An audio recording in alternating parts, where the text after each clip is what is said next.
ओला TV अमीर दुल्हन versus गरीब दुल्हन। एक गांव में वानी और रोजी नाम की दो सहेलियां रहती थी। बचपन से ही दोनों साथ मिलकर खेलते, आमने सामने ही रहते थे। रोजी इंग्लिश मीडियम स्कूल में पढ़ती थी। वानी उसी गांव में सरकारी पाठशाला में जाती थी। उसकी सारी पढ़ाई सरकारी पाठशाला और कॉलेज में ही हुई थी। लेकिन रोजी का ऐसे नहीं, बचपन से ही इंग्लिश मीडियम में पढ़ती थी। कॉलेज भी सिटी में ही किया उसने। दोनों जहाँ कहीं भी थे, एक दूसरे से एकदम पक्की दोस्ती थी। समय मिलने पर एक दूसरे से मिलते रहते। रोजी का अमीर परिवार था। वानी के पिता बचपन में ही गुजर गए थे। उसकी माँ जानकी गांव में एक छोटा सा टिफिन सेंटर खोलकर इडली बेचते हुए अपनी बेटी को संभाल रही थी। वानी अपनी माँ की मदद करती रहती। उनके पास की एक गाय को हर दिन नदी के किनारे ले जाकर पानी पिलाकर, वही घास खिलाकर फिर से ले आती थी। ऐसे दिन गुजर रहे थे।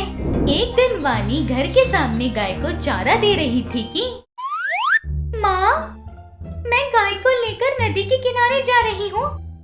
ठीक है बेटा, ध्यान से जाकर आओ। ऐसे कहती है।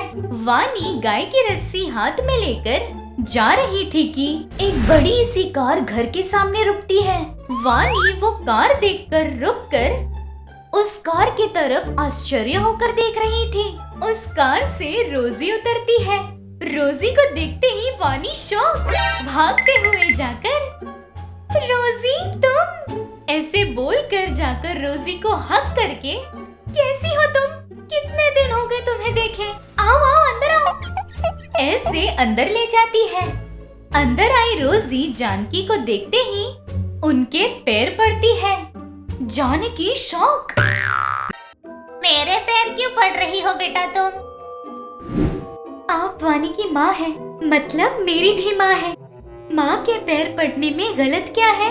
कुछ नहीं ना। फिर भी आप बड़े लोग हैं, हम जैसे लोगों के घर में आना ही बड़ी बात है। आपसे मैंने कितनी बार कहा है माँ, ऐसे बोलकर मुझे पराया मत कीजिए। मैं इस घर की सदस्य हूँ। रुको, तुम्हारे लिए कुछ ले आती हूँ। कुछ नहीं चाहिए, वो तुम्हें एक बात बतानी है। ऐसे शर्मा रही थी कि वानी धीरे से हंसते हुए, शर्मा रही हो तुम? शादी तय हो गई है क्या? हाँ, वही बताने के लिए आई थी। तुम्हें मैं 4 दिन पहले ही ले जाऊंगी। ऐसे कहते ही जानकी शॉक, नहीं बेटा, घर वाले तुम्हें कुछ कहना दे। माँ, मैं हूँ ना, ये मेरी बेस्ट फ्रेंड है। मेरी शादी पर 4 दिन पहले नहीं आएंगी तो कैसे चलेगा? उसकी शादी पर मैं 1 हफ्ता पहले आऊंगी क्या? ऐसे बोल रही थी कि वानी चुपचाप देख रही थी। शादी में 1 हफ्ता है, 3 दिनों के बाद मैं ही आकर मैं ही इसे कार में ले जाऊंगी। तुम यहाँ सारे काम करके तैयार रहना, ठीक है? ऐसे कहती है। वानी सर हिलाकर हाँ कहती है। अच्छा चलो, ऐसे बोलकर अंदर ले जाती है। बहुत देर तक एक दूसरे से आराम से बात करते हुए समय गुजार रहे थे।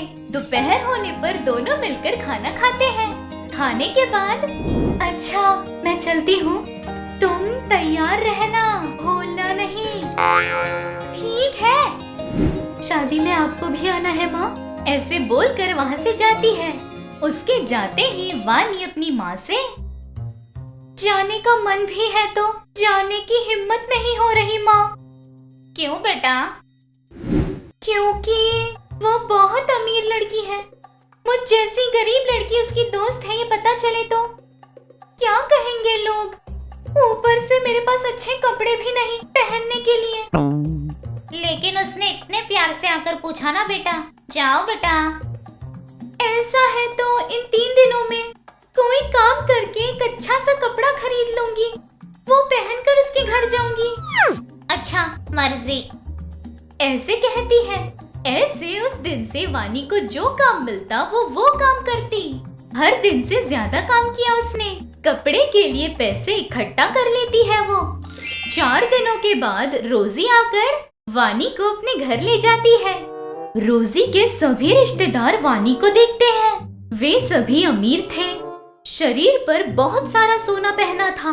वे वानी को देखकर देखा ये लड़की कैसी है? रोजी की दोस्त है, गरीब है। हमारी रोजी ही उसे सब कुछ देती थी। नसीब होना चाहिए। ऐसे कह रहे थे। वो सारी बातें सुनकर वानी हंसते हुए वहाँ से चली जाती है। ऐसे रोजी शादी होने तक वही थी। शादी होने पर लौटकर घर आकर फिर से काम में लग गई। ऐसे दिन गुजर रहे थे। कुछ दिनों बाद वानी की शादी तय होती है। वो बात रोजी को पता चलती है। बोलने के अनुसार ही वो 1 हफ्ता पहले आती है। रोजी के आते ही सभी लोग उसे बहुत अच्छे से देखते हैं। उसे एक महारानी की तरह देखते हैं। आए हुए सभी लोग उससे देखा, कलावती जी की बेटी है। इतने बड़े घराने की लड़की वानी की शादी में आई है। कितनी अच्छी है, कितना साफ दिल है। ऐसे सभी उसकी तारीफ करते हैं। ऐसे वानी की शादी में रोजी उसके करीब थी। पैसे जायदाद देखने वालों के लिए ही है, दोस्ती में ये सब नहीं आता, ये उन्होंने जता दिया। शादी होकर अपनी अपनी गृहस्थी में थे, लेकिन फिर भी दोनों दोस्त थे। ओला टीवी अमीर दुल्हन वर्सेस गरीब दुल्हन पार्ट 4। एक गांव में राम और जानकी नाम के पति पत्नी रहते थे। राम की एक ही बेटी थी, नाम गौरी। राम मजदूरी का काम करता रहता, जानकी फल सब्जियां बेचती। इनके गांव के 100 मीलों की दूरी पर एक बड़ा सा शहर था। उस शहर में दामोदर देवयानी नाम के पति पत्नी रहते थे। दामोदर बिजनेसमैन था। 100 करोड़ों की जायदाद थी। उस पूरे जायदाद की एक ही वारिस थी, वो थी गीता, दामोदर की बेटी। बड़ी बड़ी पढ़ाई करके पिता का बिजनेस संभाल रही थी। इस गांव में गौरी घर का काम करते हुए माँ पिता की मदद करती। दोनों की हैसियत अलग थी, दोनों की जिंदगी अलग थी। ऐसे दिन गुजर रहे थे। एक दिन दामोदर अपनी बेटी से, बेटा गीता, तुम्हारे लिए एक अच्छा रिश्ता ढूंढा है। लड़का अमेरिका में रहता है, खुद की एक सॉफ्टवेयर कंपनी भी है। कल तुम्हें देखने आ रहे हैं। ओके डैड, लेकिन मैं उससे कहीं रेस्टोरेंट में मिलूंगी। अगर एक दूसरे को पसंद आए तभी घर पर मीटिंग रखेंगे। या ओके, ये भी ठीक है। ऐसे कहता है। यहाँ गांव में राम अपनी पत्नी से, मैं बहुत परेशान हूँ। इसलिए जी कल हमारी बेटी को देखने लड़के वाले आ रहे हैं, ये वेंकटेश जी ने कहा। उस पर इतना क्या घबराना, आने दीजिए। ऐसे अपने पति से कहती है। सुबह गांव में कलावती और सूरी नाम के 2 लोग आकर रोड पर मिलने वालों को, भैया ये राम जी का घर कहाँ है? राम जी का घर? आप हमारी गौरी को देखने आए हैं? हाँ जी। अच्छा चलिए मैं आपको दिखाता हूँ। अरे आप क्यों तकलीफ उठा रहे हैं, हम जा रहे हैं ना, बताइए कैसे जाना है। अरे क्या बात करते हैं, इसमें कैसी तकलीफ। हमारी गांव की लड़की को देखने आए हैं, इसका मतलब आप हमारे गांव वालों के रिश्तेदार हैं। ऐसे कहता है। वो बात उन्हें बहुत पसंद आती है। बगल में ही और 2 लोग भी, वो अकेला नहीं जी, हम भी आपके साथ ही आएंगे। ऐसे बोलकर एक के पीछे एक बहुत लोग जाकर सूरी और उसकी माँ को राम के घर ले आते हैं।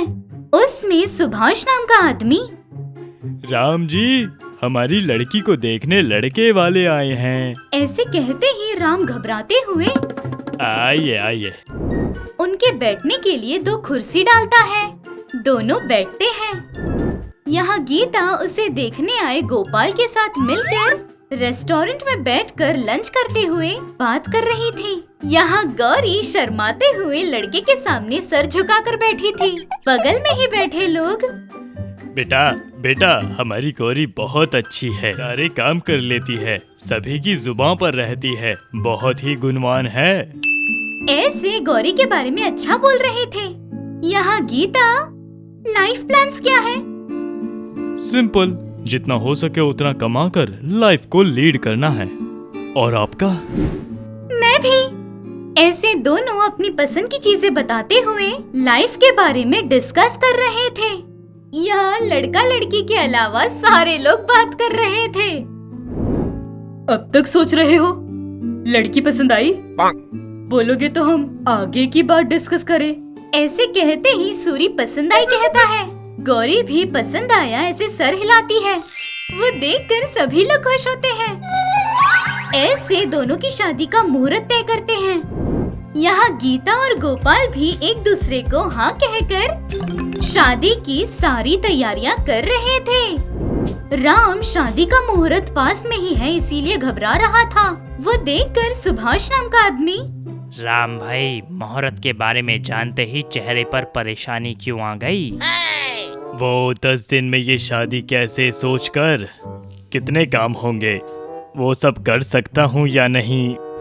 अरे क्या है राम भाई, ये गांव में सिर्फ एक लड़की की शादी एक घर की शादी नहीं है, सारे गांव वालों के लिए है। ये गांव उसका मायका है। हम नहीं है क्या यहाँ काम करने के लिए? ऐसे हिम्मत देता है। यहाँ गीता के पिता अपनी पत्नी से, लड़के वालों को लड़की पसंद आई, हफ्ते के अंदर ही शादी करने को बोल रहे हैं, अमेरिका जाना है। एक ही हफ्ता? काम होंगे क्या? क्यों नहीं होगा, हमें कुछ करने की जरूरत है। इवेंट ऑर्गेनाइजर को काम देंगे तो वो सब अपने आप देख लेगा, हम जाकर सिर्फ देखेंगे तो काफी है। क्या कहती हो गीता? You're right, Dad. ऐसे कहती है। सभी लोग हाँ कहकर इवेंट ऑर्गेनाइजर्स को कॉन्ट्रैक्ट देते हैं। वे 4 दिन पहले ही आकर घर सजा देते हैं। दुल्हा दुल्हन का फोटोशूट करवाते हैं। संगीत कहकर बहुत पार्टियां करते हैं। एकदम धूमधाम से शादी की तैयारियां कर रहे थे। यहाँ गांव में गौरी की शादी की तैयारियां सारे गांव वाले मिलकर कर रहे थे। उनसे मंडप सजाते हैं। सारा गांव मिलकर शादी पर आए हुए मेहमान का स्वागत कर रहे थे। दूल्हे को शादी के मंडप पर बिठाकर पंडित जी मंत्र पढ़ रहे थे तो गांव के सभी लोग उनके इर्द गिर्द बैठकर देख रहे थे। यहाँ गीता की शादी बड़े से होटल में हो रही थी। शादी पर आए लोग एलईडी स्क्रीन पर शादी कैसे हो रही है ये देखते हैं। शादी होने के बाद गौरी का हाथ सूरी के हाथों में देते हुए अपने आंसुओं से उसकी विदाई करते हैं। यहाँ शादी होने के बाद तब तक जो लोग हंस रहे थे, बेटी उन्हें छोड़कर अपने ससुराल जा रही है, इस बात पर उदास होकर विदाई करते हैं। माता पिता को छोड़कर जा रही हूँ। माता पिता को छोड़कर जाने पर गौरी और गीता दोनों उदास हो रहे थे। ऐसे पैसे वाली गीता अपने हैसियत के हिसाब से शादी करके ससुराल जाती है। गौरी भी अपने हैसियत के हिसाब से शादी करके जाती है। यहाँ उनकी हैसियत अलग हो सकती है, कद अलग हो सकता है, लेकिन बेटी की शादी करवानी है, इस पर माँ बाप का प्यार अलग नहीं। विदाई के समय पर अपनी बेटी को खुद से दूर कर रहे हैं, इस बात की उदासी। अपने घर से दूर हो रहे हैं, इस बात पर बेटियों की उदासी अलग नहीं, दोनों एक ही है। ये थी एक अमीर और एक गरीब लड़की की कहानी। अगले वीडियो के साथ फिर से मिलेंगे और तब तक के लिए देखते रहिए ओला टीवी।